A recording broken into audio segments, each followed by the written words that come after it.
तो ये पूर्ण तरह से निश्चित होगा।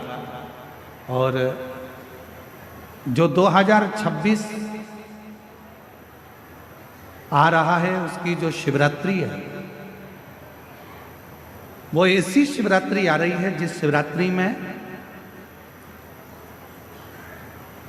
अगर 3 दिवस तक घर के अंदर रखकर बेलपत्र के वृक्ष की सेवा कर कर और बेलपत्र को वृक्ष को शिवरात्रि के 2 दिवस में उसको यदि किसी स्थान पर रोपित किया जाएगा, जो व्यक्ति जिस घर से उसको रोपित करेगा, लगाएगा और उस वृक्ष की परवरिश करेगा, उसकी जिंदगी में कभी संपदा की कमी नहीं आएगी। ऐसी शिवरात्रि शायद पहली बार ऐसा योग बन रहा है, तो हम पूर्ण भरोसे के साथ कहते हैं कि विठलेश सेवा समिति कुबेरेश्वर धाम इस शिवरात्रि को हरित शिवरात्रि के रूप में, ग्रीन शिवरात्रि के रूप में मनाएगा। अब की बार जो शिवरात्रि होगी उसको ग्रीन शिवरात्रि के रूप में हम लोग उसको मनाएंगे।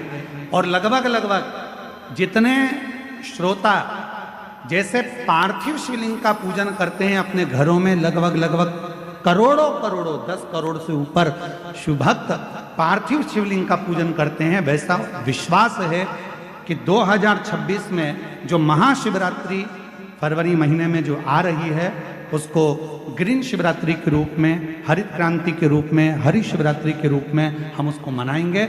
और पूरा भारत ही नहीं, पूरा देश विदेश एक बेलपत्र का वृक्ष जरूर लगाएगा और करोड़ों वृक्ष इस पृथ्वी की शोभा बढ़ाएगा। करोड़ों पूरा विश्व, पूरा भारत देश इस ग्रीन शिवरात्रि से जुड़ेगा और वृक्षारोपण करेगा। लगभग करोड़ों वृक्ष एक ही दिन में शिवरात्रि के पावन अवसर पर, जैसे हमारे आज बिरसा मुंडा जी की इस पवित्र, भगवान श्री बिरसा मुंडा जी की पवित्र 150वीं जयंती के अवसर पर उन्होंने कहा था, जल जंगल पर एक पेड़ लगाने को बड़े आनंद के साथ, तो उस वृक्ष को ऐसे ही नहीं लगाना है। शिवरात्रि पर जो वृक्ष लगाया जाएगा पहले उसको अपनी बेटी की तरह परवरिश करना है, घर के अंदर लाकर 3 दिन तक। और पूरा क्रम शंकर जी के साथ जैसे बेटी के मंगल विवाह का होता है, ऐसा शिव के साथ में पाणी ग्रहण संस्कार का भाव रखकर उसका खूब पोषण कर और फिर शिवरात्रि के दिन बाबा देवाधिदेव महादेव से कामना कर कि बाबा मेरी सुख समृद्धि लक्ष्मी वृद्धि करना, वैभव देना। जैसे जैसे ये वृक्ष बढ़ता जाए वैसे हमारे जीवन में संपदा बढ़े, सुख बढ़े। इस भाव से उस वृक्ष को अपने आसपास में लगाकर उसको बड़ा करने का प्रयास। और जल अवश्य। हर हर ये शिव महापुराण कथा वर्णन कर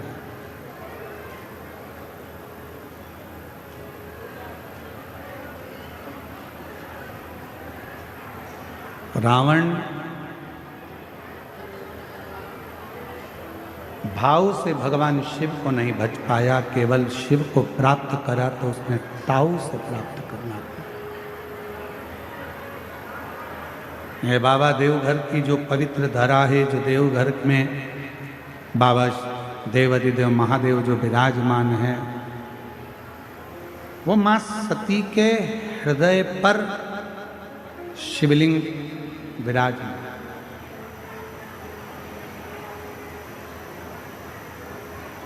शायद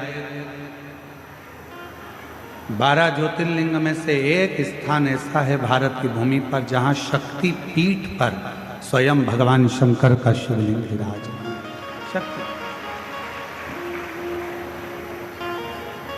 शिव कथा कर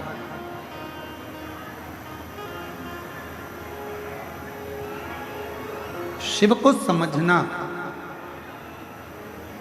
भगवान शंकर की अविरल भक्ति को समझना, भगवान देवाधिदेव महादेव के विश्वास को, भरोसे को समझना कठिन।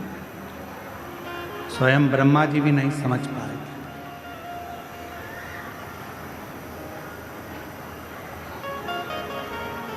ब्रह्मा जी के भीतर थोड़ा सा अहम, ब्रह्मदेव के भीतर थोड़ा सा अहंकार आ गया कि ये रचना मैंने करी है, ये रचना करता मैं हूं।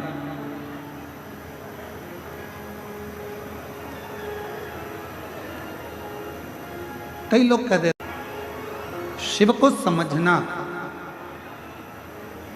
भगवान शंकर की अविरल भक्ति को समझना, भगवान देवाधिदेव महादेव के विश्वास को, भरोसे को समझना कठिन। स्वयं ब्रह्मा जी भी नहीं समझ पाए।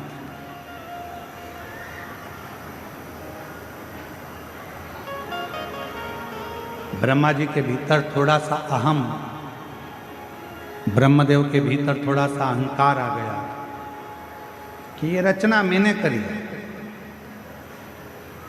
ये रचना करता मैं हूं।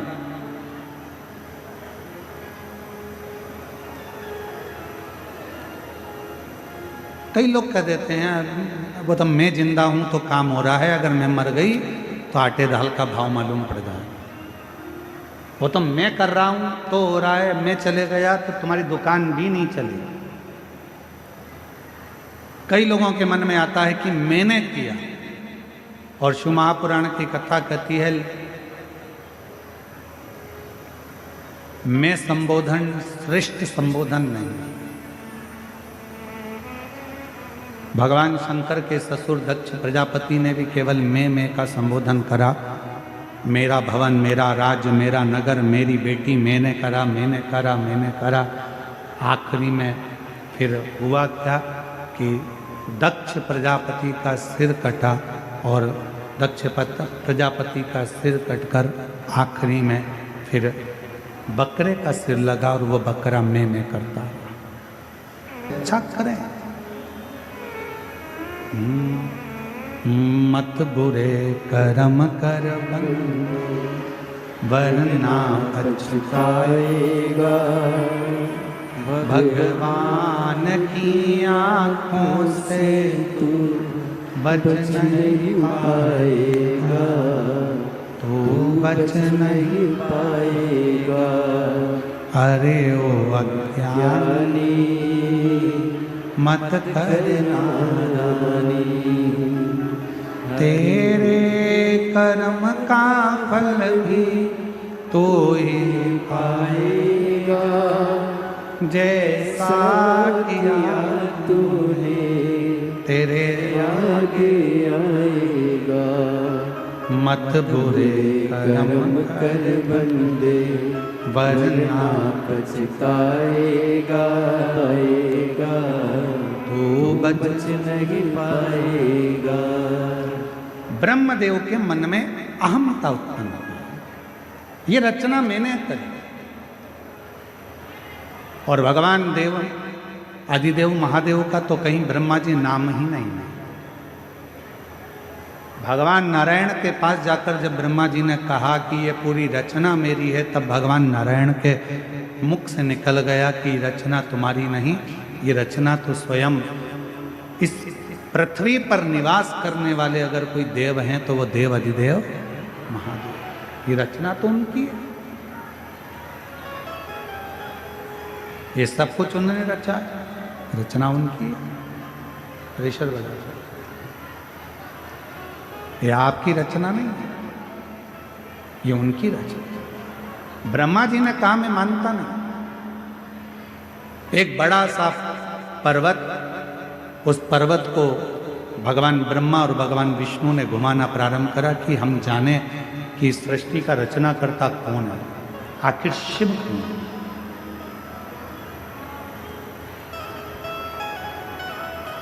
और ऐसे दुनिया में कई लोग हैं जिनको भगवान शंकर को जानने के लिए बहुत विचार करते हैं, आखिर ऐसा क्यों, शिव क्यों, शिव कौन। और निवेदन में ब्रह्मा ब्रह्मलोक के देवता हैं, भगवान विष्णु बैकुंठ के देवता हैं, इंद्र इंद्रलोक के देवता हैं, गरुण गरुण लोक के देवता हैं, वरुण वरुण लोक के देवता हैं, पर केवल एक हैं देव अधिदेव महादेव, जो इस भूमंडल के, इस पृथ्वी के देवता हैं, जिनको एक लोटा जल चढ़ाकर हम हमारी जिंदगी की सारी बातें शिव से कर सकते। अपने हृदय से हम शिव को कह सकते। मेरे भोले बाबा का एक काम सबसे प्रबल है, और वो सबसे प्रबल काम ये है कि जो मनुष्य हमसे मिलता है, मेरा भोले बाबा उसकी पारदर्शिता हमारे सामने प्रकट कर देता है।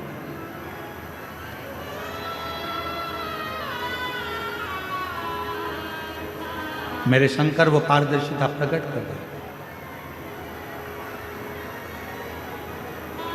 किसी भी व्यक्ति से जब आप मिलेंगे, जो शंकर भगवान को एक लोटा जल चढ़ाने वाला होता है, शिव को जल चढ़ाने वाला होता है, श्री शिवाय नमस्तुभ्यम बोलने वाला होता है, जो शंकर का गुणगान करने वाला होता है, शिव नाम लेने वाला होता है, जब वो किसी भी व्यक्ति से मिलता है, चाहे मेरी जीजियाँ हों, मेरे जीजा हों, मेरी बेटियाँ, मेरे बेटा, मेरी माताएं, मेरे बुजुर्ग माता पिता हों, आप अगर शंकर भगवान को एक लोटा जल चढ़ाते हो तो आप किसी से भी मिलोगे तो आपके सामने जब मिलोगे तो दो चीजें सामने आ जाएगी। जिससे मिल रहे हो, या तो उस व्यक्ति का अहंकार तुम्हारे सामने आएगा या उस व्यक्ति का संस्कार तुम्हारे सामने आएगा। सामने जाएगा।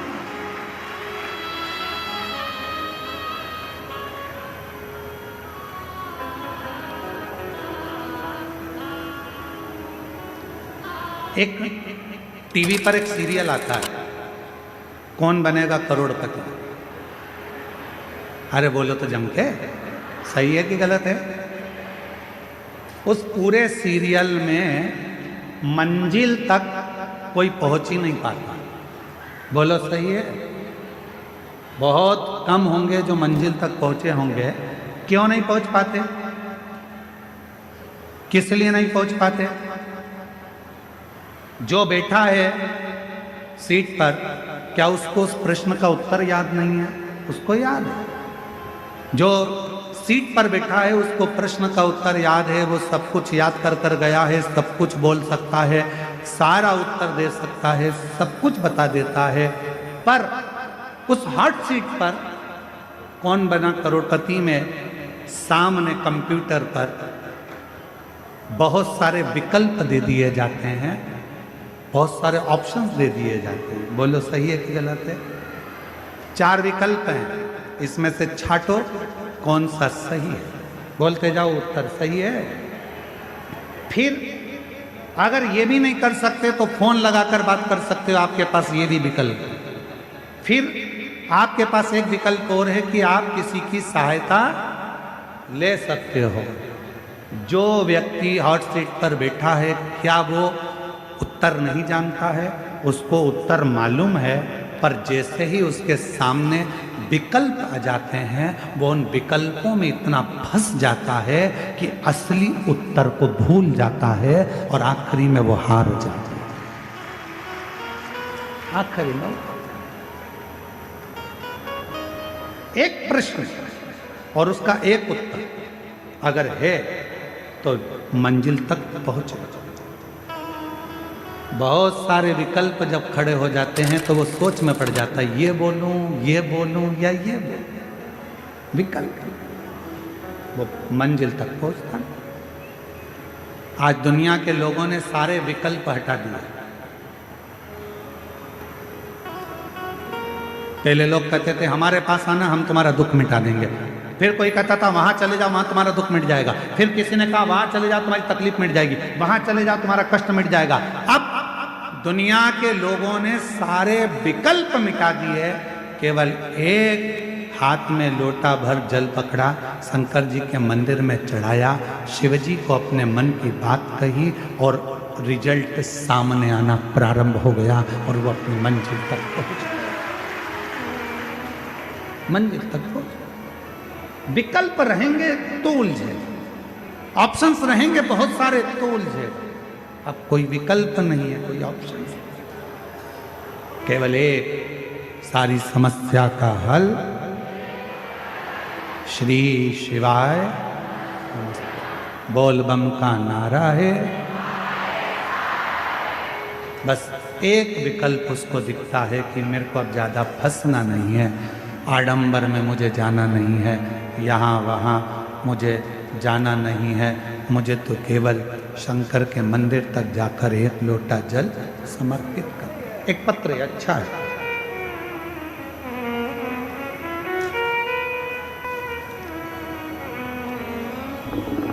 एक विश्वास, एक भरोसा, ब्रह्मा जी के मन में शंकर के प्रति विश्वास केंद्रित नहीं हो पाएगा। ब्रह्मा जी के मन में भगवान देवाधिदेव महादेव के प्रति विश्वास दृढ़ नहीं हो पाया। और ब्रह्मा जी ने कह दिया कि मैं नहीं मानता, मैं मानता ही।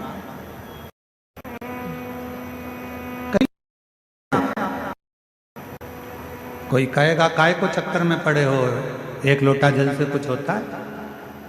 कोई कहेगा बेलपत्र खाने से कुछ होता है। कोई कहेगा शिव जी पे जल चढ़ाकर पीने से कुछ होता है। आप उससे एक बात जरूर कहना कि हम तुमसे पूछने के लिए नहीं आए कि हमको क्या करना है।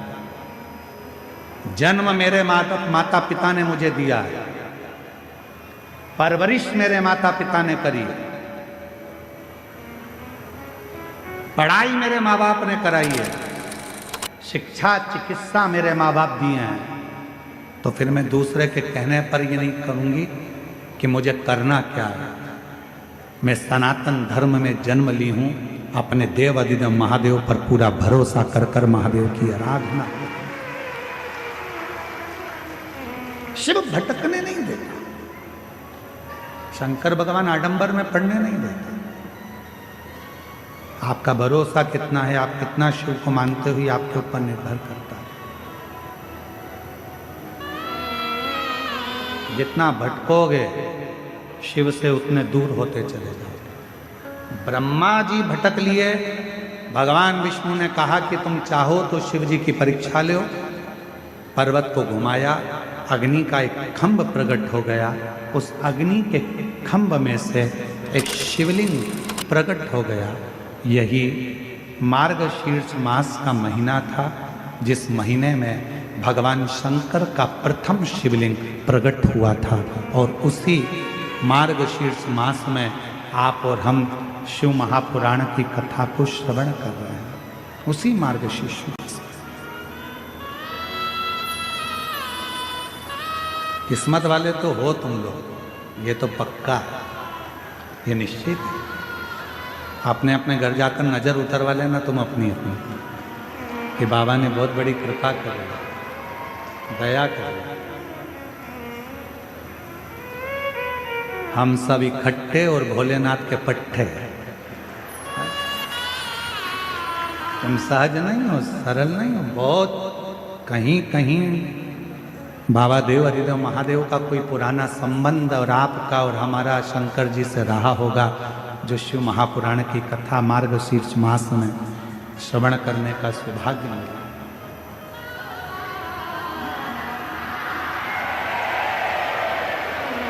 जो ये कथा में और भरोसे बाबा तेरे ही भरोसे हवा बिछी उड़ती जावागी बाबा में कटी जावागी भोले मैं तेरी पतंग शंभू मैं तेरी पतंग हवा बिछ उड़ती जावागी बाबा डोर तो छड़ी नाम कटी जावागी। एक विश्वास अपने भीतर प्रकट करो। ब्रह्मा जी के भीतर वो विश्वास प्रकट नहीं हो पाया। पर्वत घुमाया, शिवलिंग प्रकट हो गया। फिर अभी भी शिवलिंग में से आवाज आई कि ब्रह्मा जी तुम भरोसा नहीं कर पाए। व्यक्ति जगह जगह की ठोकर कब तक खाता है, जब तक वो पूर्ण भरोसा शिव पर नहीं कर पाता, जब तक उसका विश्वास दृढ़ नहीं होता। जिस मनुष्य का भरोसा शंकर जी पे पूरा हो जाता है, फिर वो कभी भटकता नहीं। जैसे जिसकी जिससे पहचान होती है ना, जरा सा भी काम अटका तो अभी फोन लगाती हूँ, अभी रुक जा, अभी फोन लगाती हूँ, लगाया फोन, ले बात कर ले, आगे बैठूंगी आगे।